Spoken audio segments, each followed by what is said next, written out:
We are less than a week away from Lunar New Year, which is happening January 29th. And this year is the year of the wood snake. And from what I understand, it is no ordinary year. So to really find out what's going on, we wanted to invite our local feng shui master and expert, Marlina Loss here. She's based in Vancouver, but she's an internationally renowned feng shui Chinese metaphysics author, expert, consultant, speaker, and educator. And she's traveled the world for over 30 years, studying with various Chinese masters and grandmasters in feng shui. And she was honored the title of Feng Shui Master in 2006. So she is a true expert on this, and we thought she'd be a great person to bring in and help us understand what's coming up for the year ahead and how to best prepare for it. So Marlina, thanks so much for coming on. My privilege. Thank you. So let's get started. So let's talk about, so this year is the year of the wood snake. And I know I've heard you say many times, this is not an ordinary year. This is quite a big shift that we're coming into. Can you give us some context on that? Yeah, so the Chinese calendar is a lunar solar calendar, which combines the moon cycles. Hence, the Chinese New Year celebration is with the new moon, January 29th. But the solar calendar with solstices and equinoxes and things like that is very precise. And so the calendar is actually a combination for both. So for astrology, we actually use the midpoint between winter solstice and spring equinox, which is February 3rd. So to me, there's this overlap of energy, if you will. But the wood snake is part of two cycles of time that makes it significant. One is we entered a new 20-year cycle last year, which is fire. We got period 9. And then this year, the snake is the first animal of the season of fire, which includes snake, horse, and goat. So what that means is there's a lot of fire around.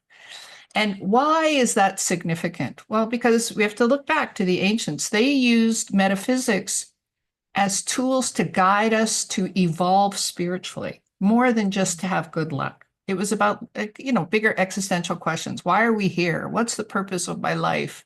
So what does fire do? So let's just look at that from, and you don't have to believe this, just look in your own life. What does fire do? It illuminates. Well, what it's illuminating right now is a lot of what's wrong in this world. How we are over-consuming, perhaps how we manage money on the stock markets. Everybody likes when they go up, but they don't, banking. And we're seeing a lot of unrest, which is reflecting that in real estate, of course, and things like that, because emotions affect people. Now, it would be easy to say fire, everybody likes the sun, right? We feel good in the summer. So in a way, people will warm up, but there's another part, fire burns too. And so there's actually this dual nature happening. So I want to encourage people to maybe do some contemplation on some of the bigger questions that come up for them in areas of their life where they're unsatisfied.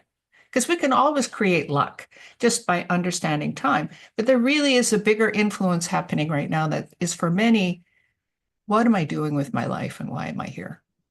And you're right. I think we've really started to see that even starting last year and the last few years of people asking these bigger questions about, what we were sharing this last year when you did the interview. I was just rewatching it. Even we are noticing this when people are buying homes and stuff. It's a lot more purposeful now, right? It's less how many bedrooms do I need and how much square footage. It's really, what do I want my lifestyle to be? Do I want to have my parents be able to live with me in a few years? Do I want to grow my family? Like, it's really a lot more purposeful, I would say. Yeah, deeper, right? Because I think we have for the longest time, pretty much since World War II, thought more is better.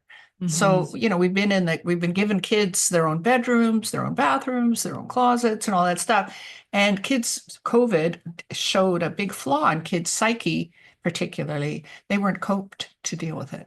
So it's not just the stuff that makes you happy. It's a combination of different things. And so, yeah, right. People are looking deeper at what does a good home feel like, And what would you say, what would be your biggest tips for someone wanting to capitalize on this energy of fire and transformation? Like, what are the things that they could do to prepare themselves for this and really take advantage of this energy coming in? Yeah. Okay. So I love two words that have the same letters that give you the choice: react or create. And so the option here is you really have to decide what kind of life you want and stop just blindly reacting to what's ever happening in the cosmos. Because our thoughts actually are create the energy that happens next. Like there is a connect, and if you're not sure about that, just be really angry and hold a baby. The baby's going to cry, like, because you see, actually, the heart of metaphysics is all energy is connected: time, people, space. And so the fire is, I think it might feel uncomfortable for a lot of people. Don't react. Look at it. What part of my life do I, am I happy with? And maybe start taking away the things that don't make you happy. Mm. And is there, I know I had read one of your recent posts about, preparing for the new year and how you ring in the new year really sets you up for how the new year will be. In terms of setting these intentions, obviously it's good to do throughout the year, but is there a particularly powerful time to do that? Like, should it be something that we're doing before we ring in the new year, or right on the new year, or a few days after? What would you say? Well, actually, this is with Chinese New Year being on the 29th, the celebration, right? The Lunar New Year. The Chinese, millions of Chinese the world over are cleaning their houses and getting ready. So one thought is, and nuclear physics says you can't the same energy can't create, a new result. So they're getting rid of what's not fitting. And so the house cleaning is literal. But how about in your mind, deciding what you'll tolerate and what you won't tolerate, or what you do? And so really one of the simplest things is maybe be kinder. But a clutter clear in your house, like if it doesn't bring you joy, why is it in your house? Why is it in your life? And so, so the next week, at least some clutter clearing is encouraged, but it's really a metaphor for making room for new energy to come in. Also, the other thing that's really good to do in the next week is if unfinished business getting cleaned up so that it doesn't get carried into the new year. And unfinished business could be, postponing a doctor's appointment, things we all postpone dealing with. That's one for me. Sometimes the dentist is a big one. But is there somebody you need to apologize to? Or, or a conversation to have with mom or dad as to, those are good things to start now, because then you've taken a step towards cleaning that up, and then you're hoping, because the next year it's going to go even faster energetically than this year. If we thought last year was fast, fire's fast, right? And so, it's like the more ready we are to bring our intentions with us. And so, I've had intentions for many years, been doing this a long time, about money and that, and I still have those, but now more my intentions around emotions I want to feel. I want peace, I want kindness, I want respect. And I'll actually set up my feng shui in many ways to support that too. And guess what? I actually, funnily enough, make more money, but it's because I'm bringing a higher vibration to it. And it's certainly, this idea of time speeding up. I wonder, with our age cohort, we always wonder, are we just getting older? Does it just perceive that time is speeding up? But it does feel like a sensible, the urgency and the energy does seem a lot faster pace, I think, the last few years than before, right? Yeah. Yeah, exactly. And you think sometimes, am I losing it? But it's like the month goes by and it's like, wow, where did December go? Where did November go? And so that's encouraging us to be in the present moment, into a mindful practice, because otherwise we're manifesting from the past to the future. So basically, from now between now and the new year is catch up on all the stuff you've been wanting to do that you've been putting off, clear it out so that you start the new year off with a clean slate and you're ready to go and take advantage of those opportunities. Yeah, and then get ready to celebrate with people you love. Right. Right. Yeah. Right. And you already mentioned some of the big challenges, right? The idea of emotion, fire and triggering people and emotions. Are there any other big challenges that you foresee for this year? Just kind of generally for all people, or specific, signs, and how can people watch and prepare for those better? Well, I think the first thing is, I think there will be an increased year of reactivity. I think the first part of the year, we're already seeing it, the first part of the year, there's a lot of, I don't know if it's false hope, but that, there's, for some, Trump has brought hope. right? Like, and for some, not so much. But, No. and I would say, don't throw out the baby with the bathwater. I think it's really important here to be a little bit more of a critical observer before we react, and to also understand this too shall pass, whatever it is, right? And to stay the course, because if the second you start understanding all energy is connected and our energy influences this, what energy do you want the world to be? And this is what I think is the opportunity, because what will be illuminated with the fire is where we're not congruent with our values. Because you can't say, oh, I want peace, and you're a jerk. Yeah. That yells at people in traffic. And that's the other thing I'm noticing is a lot of peace people. I have a client who just bought a beautiful house in upstate New York, and he's never owned a house. So he's raking leaves and going crazy. And he's letting leaves take away his peace. Mm. And this house was supposed to be peaceful in the country, right? So it's not the house's fault. What we're actually seeing is his expectations, or we're probably misaligned. But the other is, if leaves take away your peace, you have a problem. Where is that? Do some digging, right? And then take some responsibility for it. The snake year. So who will particularly feel that is the pig. Because it clashes the snake. But that doesn't mean it's a problem. It just means that you're going to really feel things need to change, right? And then we have the year, the month, the day, and the hour in our charts. Where it actually is would say, if it's like, for instance, you have a pig in the month, it's not just enough to say in the year, but if you have a pig in the month, you might want to quit your job. But should you? No, but it's illuminating that issue. If you have pig on the day, it might be your marriage is under the microscope. So you see, so that each of the animals, we could say, oh, the monkey is the best friend to the snake, but it's not that cut and dried. Well, and that's what I found fascinating, taking a few of your courses. And then when I finally did a personal reading with you, is just noticing how nuanced things are to you personally, how spot on some things were. I found it fascinating of, some of the challenges I was having, or the personality change, or things that I thought I should focus on. It was actually in my chart, and just seeing how personal it is for every single person is basically. Yeah. Is Well, and fascinating the energy is kind of already here a bit, like it kind of got triggered in December, if we would say. And so already in January, a friend of mine, a client who has 2 pigs in her chart, is leaving her marriage. Oh, wow. And I was like, that's reactive, right? And maybe and now she's slowing down a bit, but that's not unusual. So the snake itself, if we just look at it separately, it's wood and fire. It's wood snake, right? And so there's fire, but also inside the snake is some earth and metal. So each of those elements now is kind of like somebody with that energy has walked into our lives. So some big personalities in your room is going to change your life. How we react to that now is individual. There's a big energy coming in. Looks are deceiving. It looks good. I'm not sure it is that good. I think, the change, I would say to people, be cautious with money and things like that for a little bit. I don't think the stock market is for sure turned around, but I think we're in the process of turning things around. But what needs to happen is we have to change our values in that process to really create a positive change. Otherwise, same old, same energies will come back. I'm sure people have noticed that issues are like patterns. And then why is that? It's because they're there for us to look at. Well, and you've always said, right, the function, it's like 30% your own constitution, 30% the energy, 30%.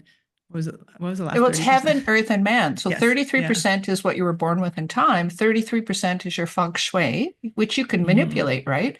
And 33% is what you do. A lot of people self-sabotage. And with that said, looking ahead at this year, I know in past years it was really fascinating. I don't know if it was 2 or 3 years ago, I remember doing your forecast and you had said something about around August time and that summer things would shift financially.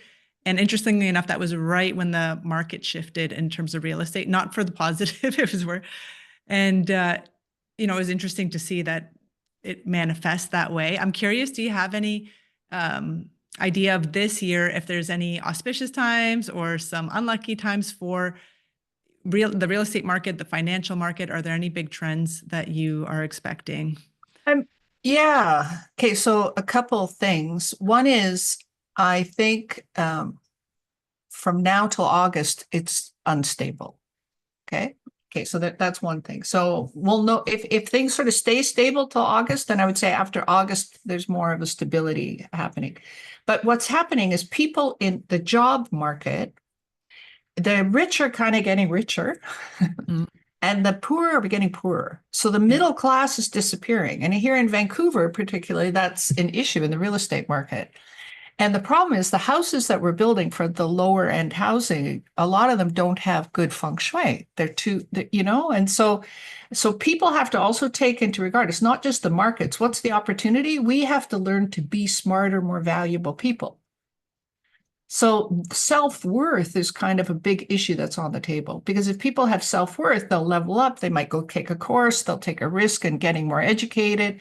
But a lot of the younger people are learning that a lot of them have been very privileged till now. Mhm. And so the leveling up, you mean what? I have to work harder because the work ethic has changed.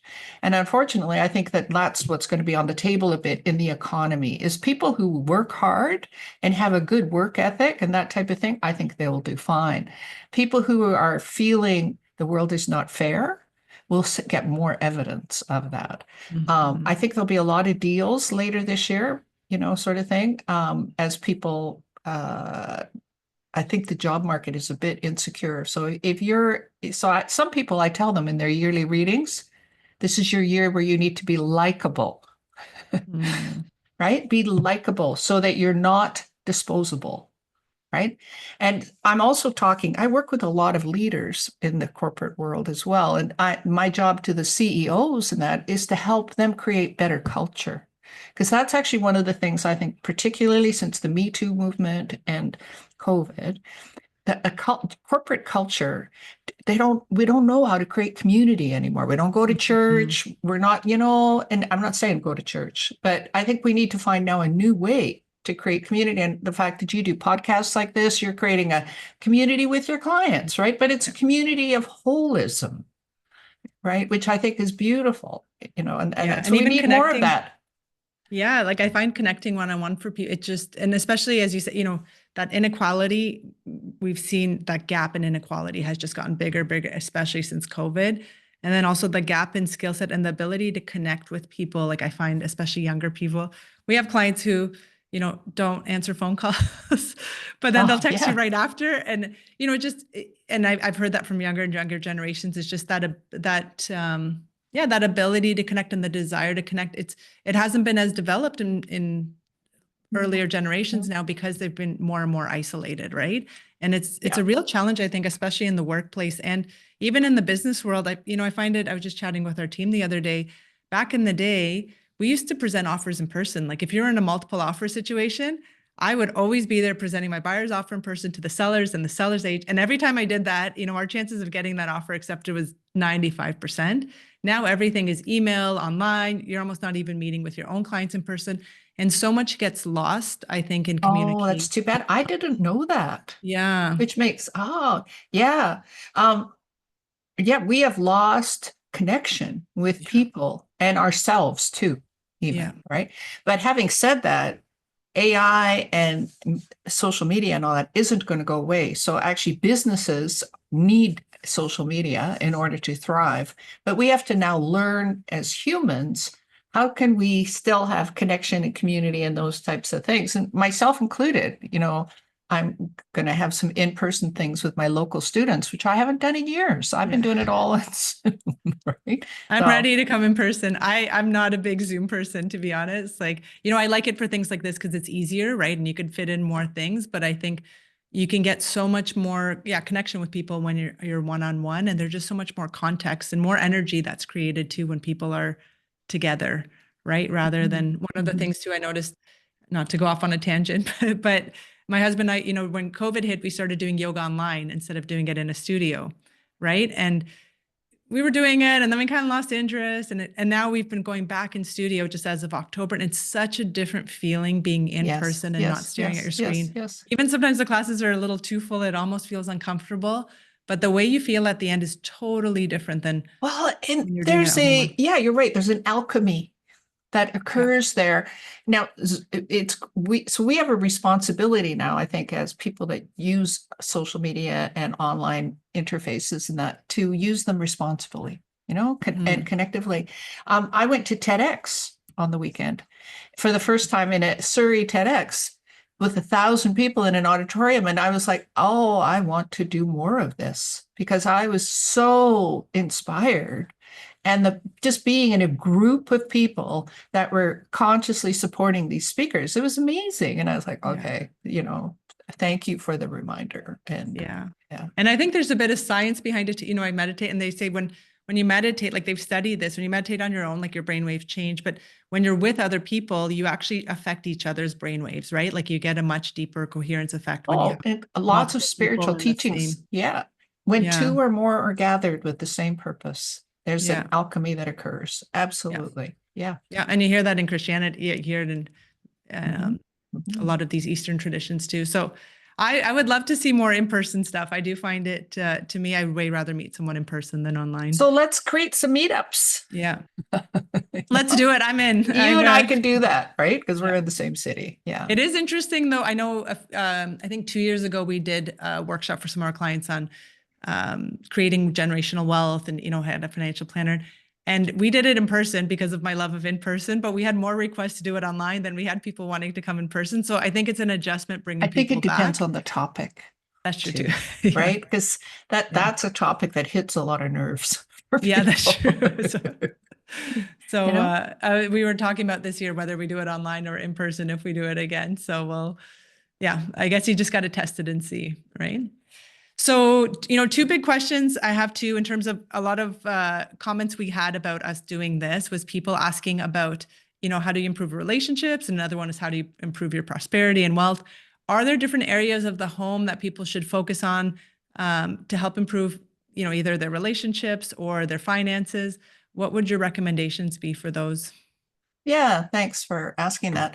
So in feng shui, I differentiate classical feng shui that uses a compass and formulas from new age feng shui, or even trinket feng shui, which is like, put lucky frogs here, or those types of things, right? Because real feng shui is kind of like gardening. Does the soil have good soil? What's the direction? How much light? Is it out of wind? So, that's part of it. But then so energy can be seen two ways, one literally and one by effect. Right. And so how's your life? Good energy is you're getting opportunities, you wake up more refreshed, there's an improvement in things happening. And so with formula, there's a method each year called flying stars. And it's been around a good 1,000 years. It's the most practiced classical feng shui out of China. And it's fast and easy. So this method sort of says there's luckier areas in the house. The East is very good for connecting, and there's a saying I like called noble people. And what's a noble people sector? A noble people sector is somebody who it's an energy that actually helps you do better. So the East has that. Southeast is also really good energy. Okay, so the East and the Southeast are great. I actually even think the South is not bad, but the South is more for communication. And I would say if there's only one area this year to be a little bit careful about, which would be the Northeast sector. So, and I just want to put a caveat here that in feng shui, we use magnetic energy, and in maps, they put true north at the top, and I use magnetic. And in Vancouver, that's 17 degrees different to the east. So set your phone to magnetic on the compass if you guys are, looking at directions, right? So the Northeast sector, if you have to use it, add some metal. That's the remedy, if you will. Remedy. It's not like it cures it, but everything in feng shui is yin and yang and 5-element theory. So earth, metal, water, wood, and fire, there's elements that feed it, elements that support it, and elements that kind of bring it into harmony. And so the Northeast sector needs some metal. And to enhance your luck, I would say also burning a candle or something in the South, like more lighting in the South is a good idea. And I also, but I like I can't really, because it could take me an hour and a half to sort of go through it all if I wanted. But I would say that those are my top three energies. And so I'm sitting in the east and southeast and sleeping I have 2 bedrooms. So, I do switch around year to year if I need to. And That's actually, what I even was where I going to say. sit I'm on the like, I think my couch, bedroom's northeast. What do you like? I have to go to bed, right? put some metal under the bed, extra metal. And so the easiest metal remedy is metal weights. Okay. Just add some extra metal weights to the room and keep it tidy and clean. So here's the thing too, negative energy only gets activated if it's a mess or disturbed. So that doesn't mean neglect it. It means keep it tidy and clean and not cluttered. Clutter, the reason it's so associated with feng shui is it brings out the negative aspects of energy. Oh, okay. So regardless of what sector it's in, clutter is never good. And Never clearing good. things out and being like clean and modern is good in every sector. Yes, yes, yes. And when we hang on to stuff that we don't like or use, that's also a belief pattern, usually a lack belief pattern happening too, right? And so trust is important here, having Be able to let faith go. and maybe less stuff.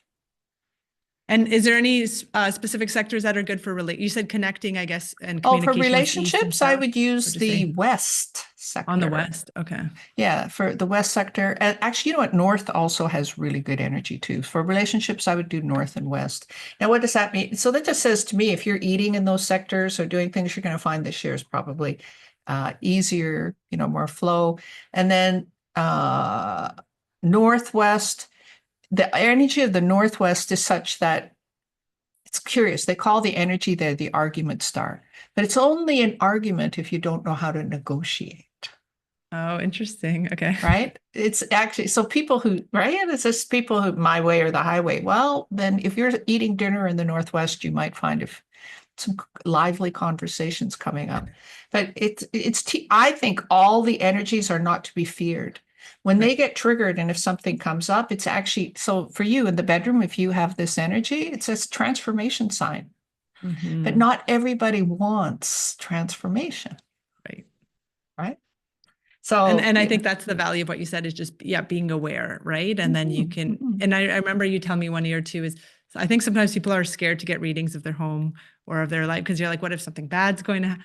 But you said too, if you have the awareness that you could have issues in this area of your life, you just better prepare for it, right? And then you maybe aren't so reactive and you aren't. Oh, and totally. And, we are born as souls. They call it karma, but karma is just ways to raise your vibration. They're habitual patterns of thinking. So we have an opportunity, particularly in these cycles of fire, to change that. But in order to see, I believe that life is hard, life will be hard until you learn to see you could choose differently. And so a lot of these actually help you with that, right? And then it might be like the friend of mine who's leaving her partner, she's unhappy, right? And so, but the process of an unhappy marriage to getting happy isn't going to be overnight. Yeah. But she's and it might taking not be solved by steps. leaving. Yeah, because you still. No, because she's thinking he makes her unhappy. Yeah. She may well find, I have this belief pattern, right? And so what I love about metaphysics is actually I can come in your house and I never go in there. There are stories of guys who come in there and go, oh, this is terrible, blah, blah, blah, blah, blah. There are always things we could do. So the first step is analysis. It's like you get a blood test. Right? What's going on? You may not like exactly the remedy, but then that's up to you because it'll keep on going on. You can't just, and here's the trick too, you can't get another house until you deal with it. Well, you can, but the energy of the next house will be the same.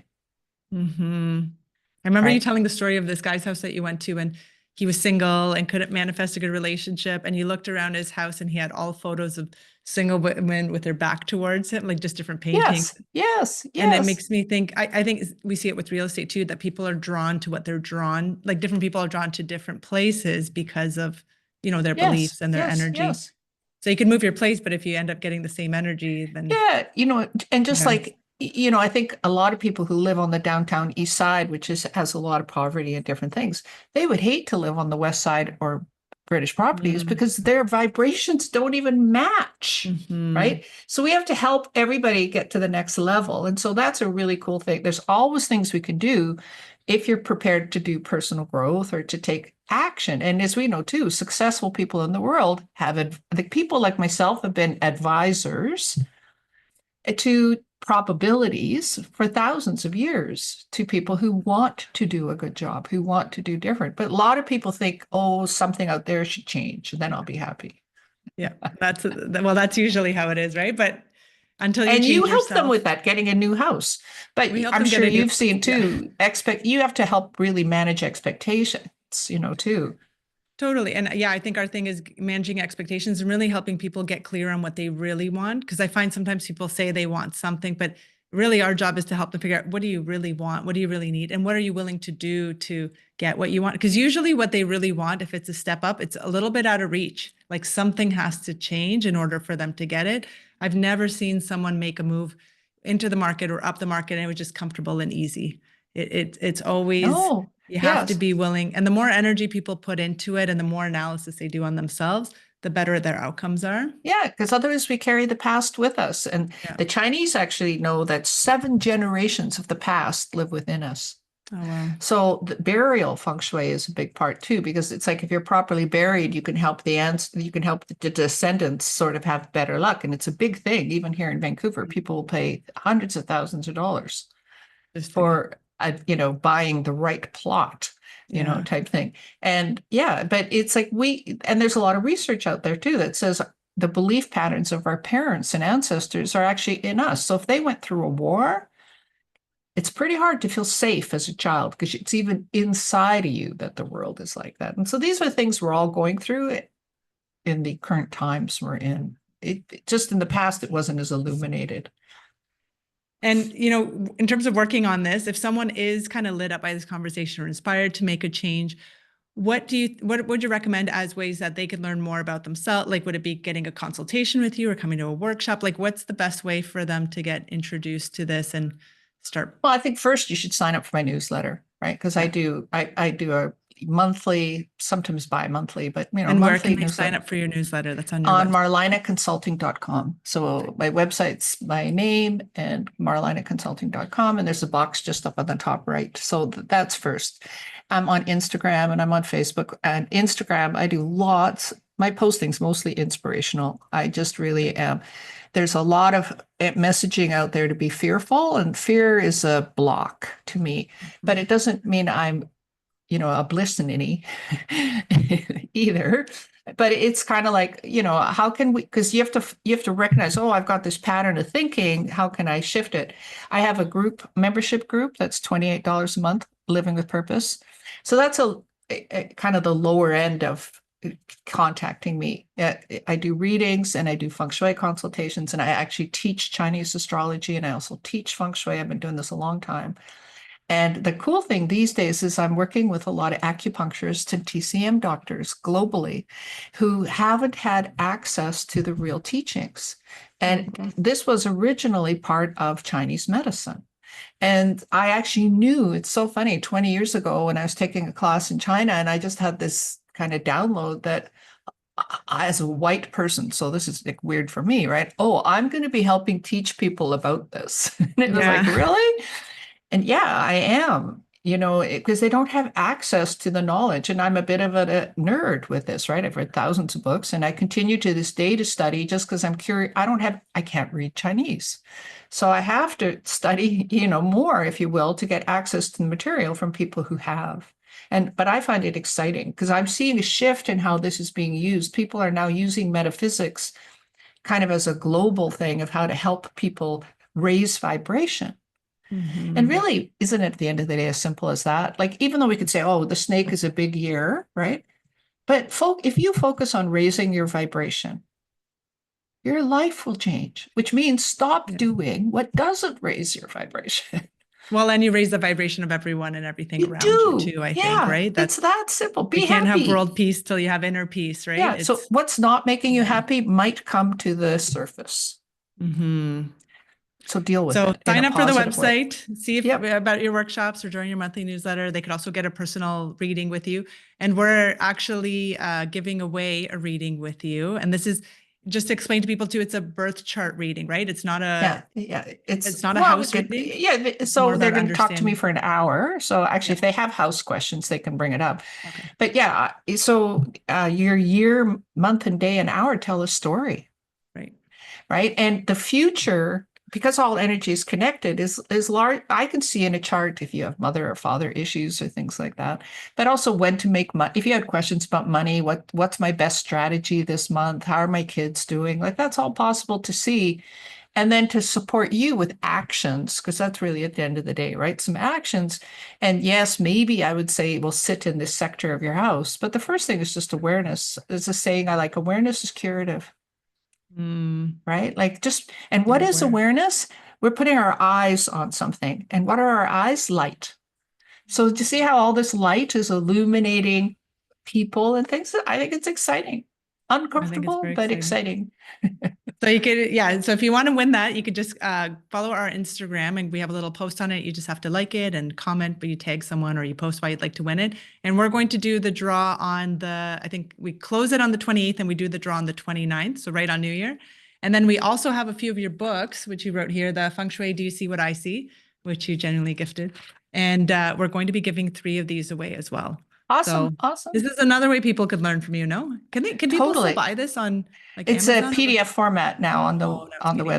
website. Yeah. Well, we But have the good hard absolutely. copy. So Yeah. Thanks. I really appreciate that, Adina. And I yeah. think you and your team, I love the energy that you bring to the work you do. Oh, Your thank you. clients know how special you are.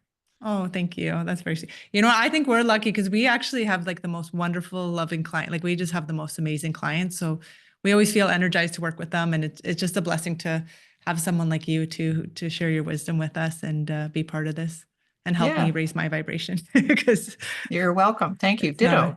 You know? thank you Yeah. so much, Marlena. Have a great Okay. day and Yeah. Happy New Year.